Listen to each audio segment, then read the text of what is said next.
Maintenant, on passe à la partie préparation des activités d'audit. Alors, comme j'ai dit tout à l'heure, il faut commencer par recevoir les informations documentées. Alors, toutes les informations dont l'auditeur aura besoin pour réaliser sa mission d'audit doit les demander et les avoir avant la date de l'audit, et suffisamment avant. Alors, on parle d'une quinzaine de jours, c'est-à-dire le temps de les voir, de les analyser, de les revoir, de les comprendre et de chercher les pistes qui vont assurer la bonne réalisation de l'audit. Alors, c'est déjà la première partie qui est nécessaire à travers les informations documentées, c'est la compréhension des opérations de l'audité. C'est-à-dire, que fait l'audité? Quelles sont les activités de l'audité? Qu'est-ce que je vais auditer? Donc, si vous avez sur ces informations, vous ne serez pas surpris lorsque vous trouvez devant chez l'audité. Donc, avant, vous avez des informations, vous avez des schémas, vous avez des plans, vous avez des explications, et ce sera facile pour un petit peu mener votre mission. La préparation des activités d'audit et des documents de travail d'audit applicables. Informations concernant les processus, les fonctions. Ça aussi, il faut les avoir. Parce que je vais auditer un processus, je dois avoir l'identification de ce processus, quels sont ses éléments d'entrée, quels sont ses éléments de sortie, quelles sont les étapes de réalisation, comment il est surveillé, quelles sont les ressources mises à la disposition de ce processus, quels sont les résultats réalisés par ce processus. Et bien sûr, ça va faciliter la préparation de l'audit, bien sûr. La détermination de l'éventuelle conformité par rapport aux critères d'audit. Donc déjà, en analysant les documents, les informations documentées, on peut s'apercevoir déjà, est-ce que déjà on est dans la conformité ou non? Par exemple, quand vous demandez, par exemple, la politique qualité de l'entreprise ou bien la politique sécurité ou bien environnement, et vous recevez la politique, et vous allez la lire et la comprendre, et vous allez dire, attention, ces politiques, il ne contient pas un axe d'engagement sur l'amélioration continue. Alors là, ça veut dire déjà, c'est déjà une non-conformité. Effectivement, oui. Parfois, quand vous lisez la politique avec les objectifs de l'organisme, vous allez voir qu'il n'y a pas une cohérence entre les actes de la politique et les objectifs qui sont établis par l'organisme. Ils vous disent, voilà, quelque chose qui ne va pas. Et ce sont déjà une première évaluation sur la base des informations documentées. Et ça, c'est essentiel.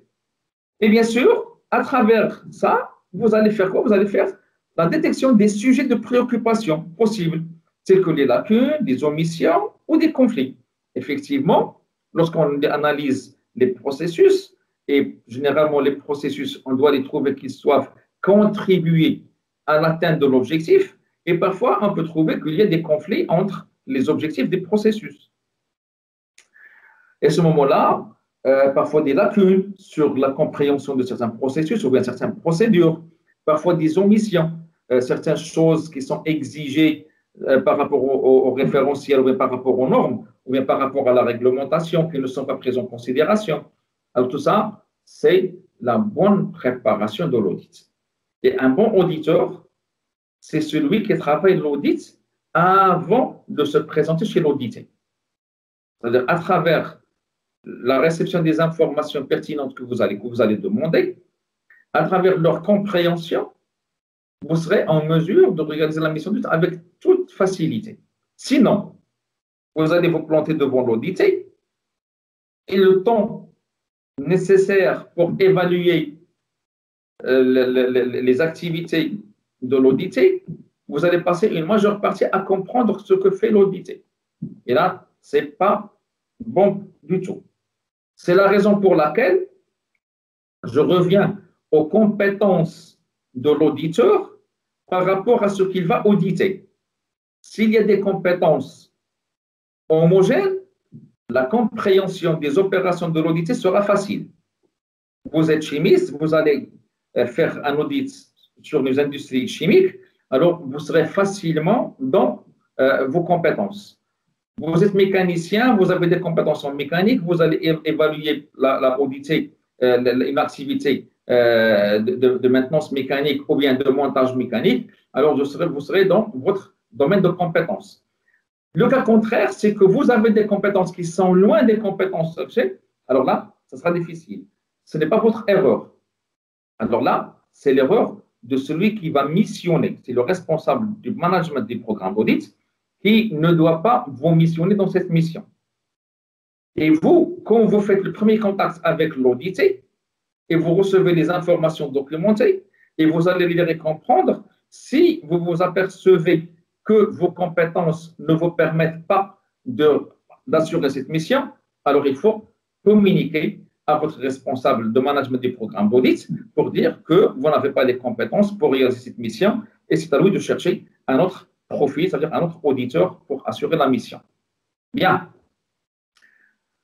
Après, la détermination de l'éventuelle conformité par rapport aux critères d'audit, bien sûr, la détection des sujets de préoccupation possibles, tels que les lacunes, omissions et tout ça, ça c'est pour vous faciliter la tâche. C'est pour vous préparer à réaliser la mission avec toute facilité et ça c'est essentiel. Les informations documentées comprennent, sans toutefois s'y limiter, les documents et les enregistrements relatifs au système de management ainsi que les rapports d'audit précédents. Ça, il faut le souligner. Si vous êtes dans une mission sur un audit qui est déjà réalisé avant vous, il faut toujours commencer par demander le rapport d'audit de l'audit précédent. Pourquoi? Tout simplement pour assurer le suivi. Vous allez voir ce qui a été vu dans l'audit précédent. Ça va faciliter la tâche. Quels sont les constats qui ont été trouvés au niveau de l'audit précédent? Quelles sont les actions, les corrections ou bien les actions correctives sur lesquelles l'audité s'est engagé pour dire, dans votre mission d'audit, ce que vous allez voir en premier pour dire est-ce qu'effectivement les actions sur lesquelles l'audité s'est engagé, l'audit précédent, effectivement sont mises en œuvre et effectivement ont été évaluées efficaces et ça va vous donner une idée sur la réactivité et sur l'amélioration engagée par l'audité. Sinon, il va y avoir du suspendu partout, des actions suspendues, des actions non suivies, des actions dont l'efficacité n'est pas évaluée. Et ça, ce n'est pas bon pour le suivi de l'audit. Alors, dans cette préparation, la prochaine séance, pour le week-end prochain, Inch'Allah, donc vous aurez avoir un ensemble d'informations sur des organismes et vous allez préparer votre mission d'audit, bien sûr, en commençant par la préparation du plan d'audit, la préparation de la réunion d'ouverture. Vous allez poser quelques questions pour assurer la conformité. Vous allez établir quelles sont les informations documentées que vous allez demander comme preuve objective d'évaluation. Et bien sûr, vous allez instruire les demandes d'action corrective, c'est-à-dire les DAC. Et bien sûr, vous allez établir le rapport d'audit. Ça, ce sont des éléments qui seront essentiels après la mission d'audit, après la mission de formation. Tout ça, c'est pour vous donner un petit peu de la facilité dans la préparation et pour vous, ce sera facile de réaliser des missions d'audit, Inch'Allah. Planification d'audit. Dans la planification d'audit, c'est-à-dire, c'est ça, nous sommes dans la partie réalisation. Et on est toujours dans la responsabilité du responsable d'équipe d'audit. Donc, c'est lui qui va assurer cette planification en détail. Alors, la planification, elle est basée sur l'approche risque. Et comme vous savez, que toutes les normes de management nouvellement revues, ils sont basées sur l'approche risque. Cette approche risque, c'est une mesure de prévention, bien sûr. Alors, qu'est-ce qu'il faut faire? Comment il faut faire? Tout simplement, risque des activités d'audit sur les processus de l'audit. Ça, c'est un élément essentiel. Par exemple, je vais auditer en matière de management santé et sécurité au travail. Je suis en tant qu'auditeur ou bien je suis en tant que membre de l'équipe d'audit. J'ai des symptômes de maladie contagieuse. Est-ce que ma présence pendant les activités de mission d'audit il va impacter les processus dans l'audité. Oui, effectivement. Donc, soit dans l'agroalimentaire, donc la contamination des produits, ou la contamination des personnes rencontrées. Donc, ça, c'est un élément essentiel. Risque des activités d'audit sur le processus d'audité. Pendant votre présence, est-ce que votre présence va perturber le fonctionnement de l'audité? Ça, c'est aussi un risque. Il faut le prendre en considération. Le temps de retenir un audité au-delà du temps prévu initialement. C'est aussi un risque. Comment?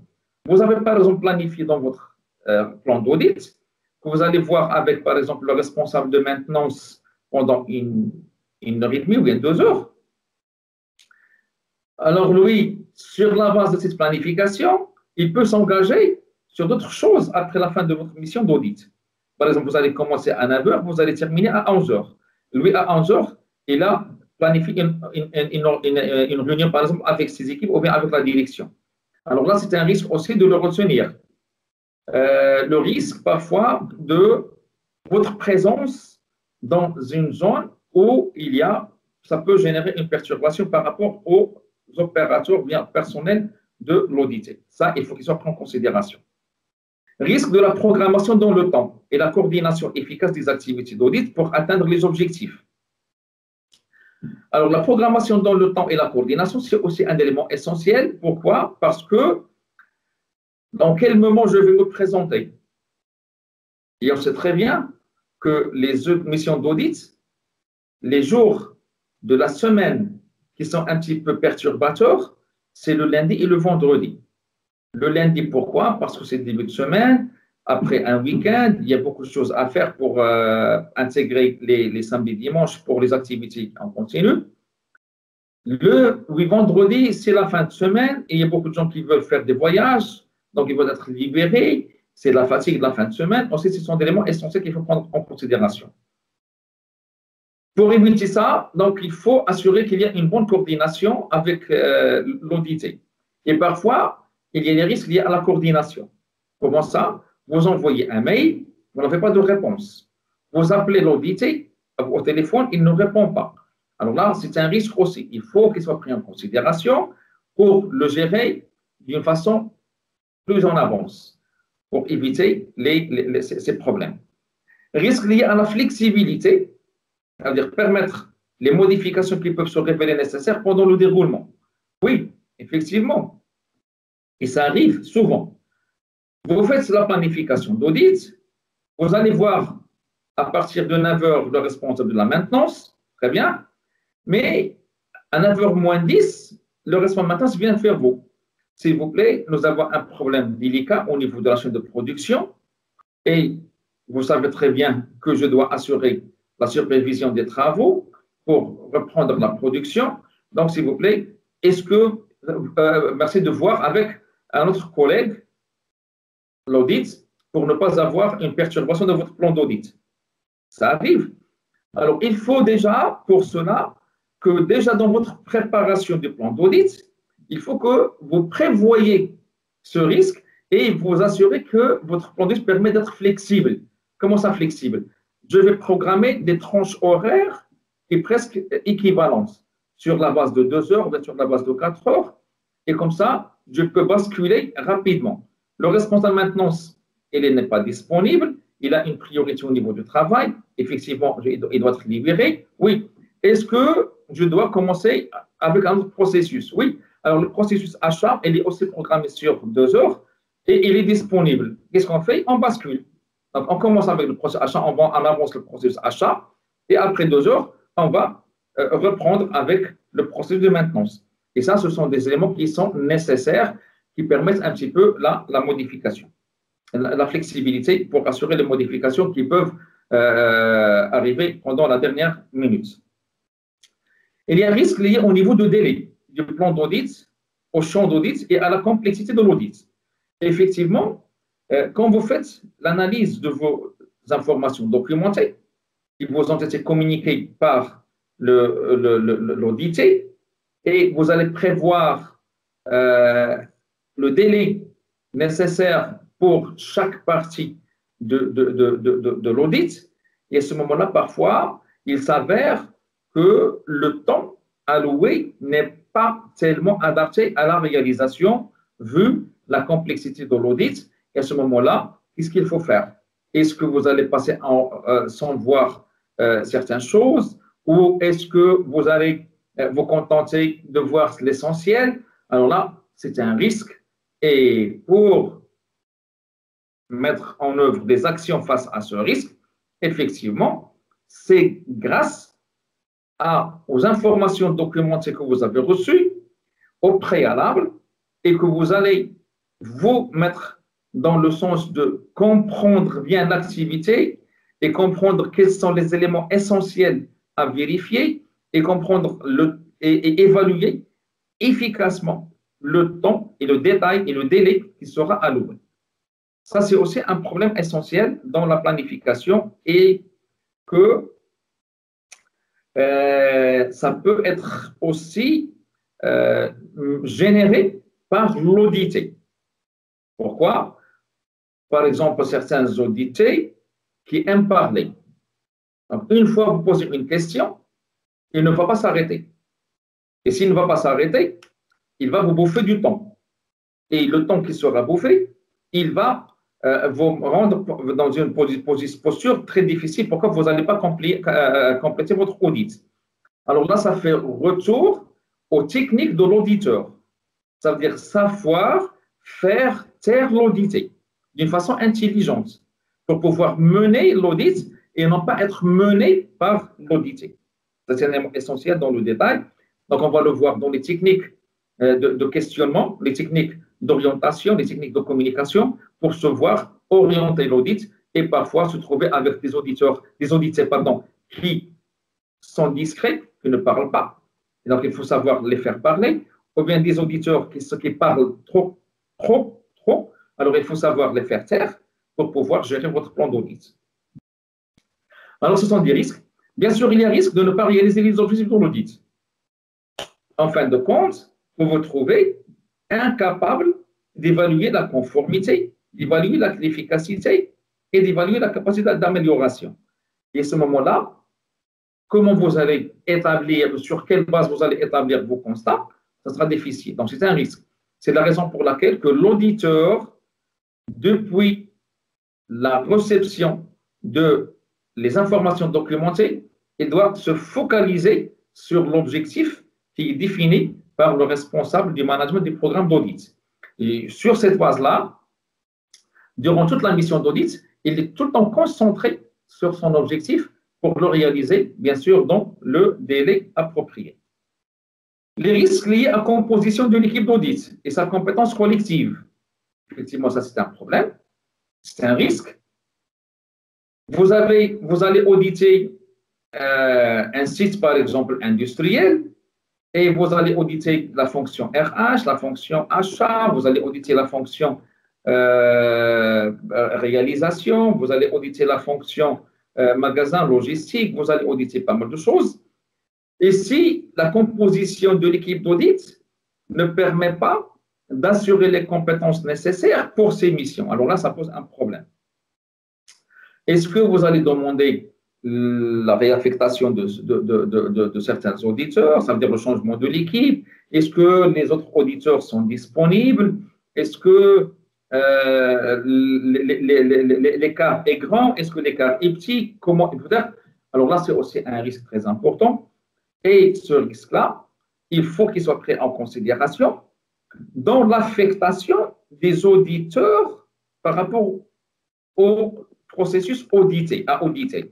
Ça veut dire que c'est le RA qui va, lors de l'établissement du plan d'audit, ça veut dire missionner, ou bien la répartition des tâches de l'audit sur les auditeurs, il doit être en mesure de répartir les tâches d'une façon équitable.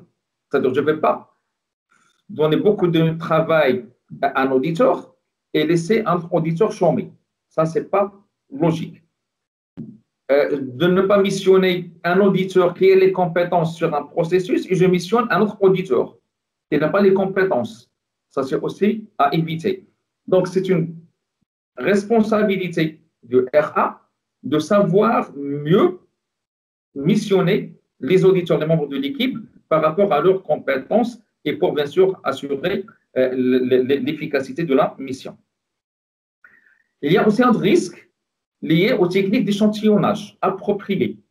Et lorsqu'on parle de techniques d'échantillonnage, on sait très bien que pendant une mission d'audit, il est évident qu'on ne peut pas tout voir durant la mission d'audit. Et le moyen le plus efficace, le plus utilisé, c'est les techniques d'échantillonnage. Échantillonnage sur les activités, échantillonnage sur les personnes rencontrées, interviewées, échantillonnage sur les zones visitées. Donc, ce sont des éléments qui sont essentiels. Et parfois, ces techniques d'échantillonnage, s'ils ne sont pas appropriés, donc, ça va générer un risque. Par exemple, vous êtes devant, par exemple, un technicien, et le technicien, donc, il est en charge d'une vérification, par exemple, de conformité. Il a des instruments de mesure. D'après les documents, on vous a dit que vous avez des techniciens, ils disposent des instruments de mesure, ils savent utiliser dans les compétences pour utiliser les instruments de mesure, ils enregistrent les valeurs sur certains documents. Oui, tout ça, très bien. Quand vous vous présentez, et vous allez demander à une personne, s'il vous plaît, expliquez-moi comment vous faites pour la mesure. Et on peut commencer à vous expliquer. Et en fin de compte, vous allez vous trouver que ce n'est pas la bonne personne qui doit répondre à votre question. Donc, vous avez trouvé une personne dans l'atelier, vous avez commencé à lui poser des questions là. Alors, ce n'est pas un échantillon représentatif. Pourquoi? Parce que ce n'est pas une personne du supposte qui va vous donner des bonnes réponses. Et ça, c'est essentiel. L'échantillonnage, parfois, au niveau de la partie documentation. Donc, vous voyez les documents et vous demandez, s'il vous plaît, est-ce que je peux voir ce document? Et parfois, le document que vous demandez, c'est un document qui vient d'être initié, donc il ne contient pas toutes les informations nécessaires, il ne contient pas la suite des actions, et votre échantillon ne sera pas représentatif. Donc, il faut savoir aussi des informations pour éviter le risque lié aux techniques d'échantillonnage.